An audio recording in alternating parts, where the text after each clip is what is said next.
Hello बच्चों, let's read the question. The question says a step down transformer is connected to main supply 200 volt to operate a 6 volt 30 watt bulb. The current in the primary is. तो इस question को solve करने के लिए हम जो की concept use करेंगे, तो जो पहला कॉन्सेप्ट होगा वो होता है हमारा रिलेशन बिटवीन. तो हम यहाँ पे मेंशन कर सकते हैं relation between power voltage and current which is given as P is equal to V times I. ठीक है, तो क्वेश्चन में हमें कहा गया कि हमारे पास एक स्टेप डाउन ट्रांसफॉर्मर, तो एक स्टेप डाउन ट्रांसफॉर्मर, तो एक स्टेप डाउन ट्रांसफॉर्मर क्या होता है कि हमारे पास ट्रांसफॉर्मर मतलब हमारे पास एक कोर होगा जो मोस्टली एक रेक्टेंगुलर कोर ही होता है.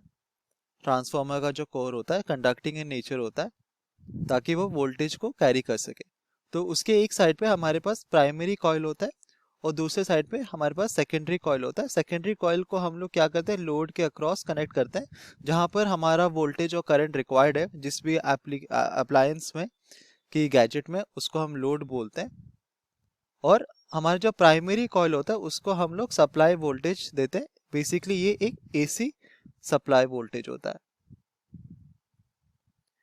तो ये है हमारा प्राइमरी साइड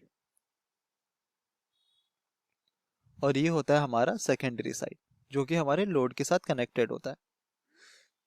तो हम लोग जो प्राइमरी साइड में जो वोल्टेज अप्लाई करते हैं अगर उसको हम Vp बोले और हमारे सेकेंडरी साइड में हमारा जो वोल्टेज हम लोग ऑब्जर्व करेंगे अगर वो Vs है, तो स्टेप डाउन ट्रांसफार्मर में क्या होता है कि Vp is greater than Vs.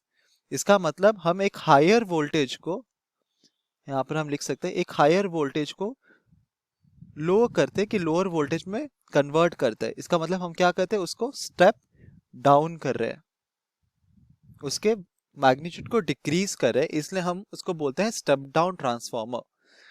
अभी क्वेश्चन में हमें कहा गया है कि हमारे पास एक स्टेप डाउन ट्रांसफार्मर है जिसका जो सप्लाई वोल्टेज है वो है 200 वोल्ट. इसका मतलब हमारा जो प्राइमरी कॉइल में जो वोल्टेज हम लोग सप्लाई कर रहे हैं वो है 200 वोल्ट और सेकेंडरी वोल्टेज जो हमारा प्रोड्यूस हो रहा है वो है 6 वोल्ट.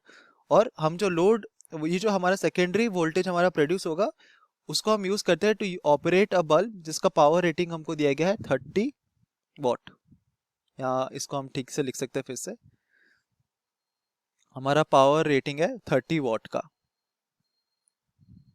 तो अगर हमारा 6 वोल्ट का सेकेंडरी वोल्टेज 30 वॉट का पावर रेटिंग वाला जो हमारा इंस्ट्रूमेंट है उसको ड्राइव करने के लिए यूज किया जा रहा है, तो हम फाइंड आउट कर सकते हैं कि हमारा सेकेंडरी करंट कितना होगा, क्योंकि हमें पता है कि P is equal to V multiplied by I. So हम लिख सकते हैं 30 is equal to secondary voltage multiplied by secondary current और secondary current is equal to power divided by secondary voltage. तो ये हो जाएगा 30 divided by 6 which is 5 ampere.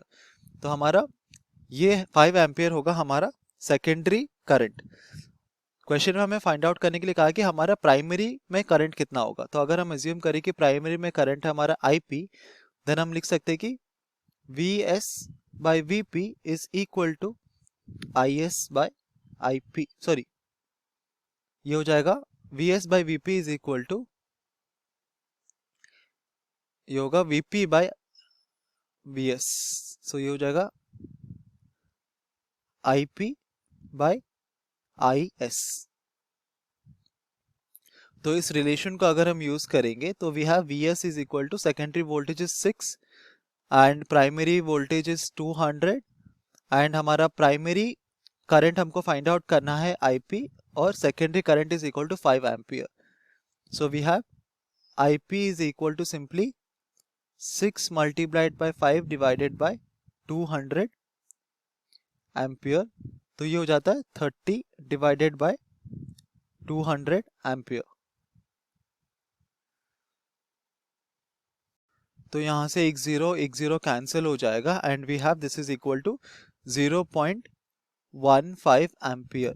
तो ये होगा हमारा प्राइमरी कॉइल में जितना करंट फ्लो कर रहा है वो है इक्वल टू 0.15 एम्पियर, जो कि है ऑप्शन डी हमारा. Hope you understood it well. Best of luck.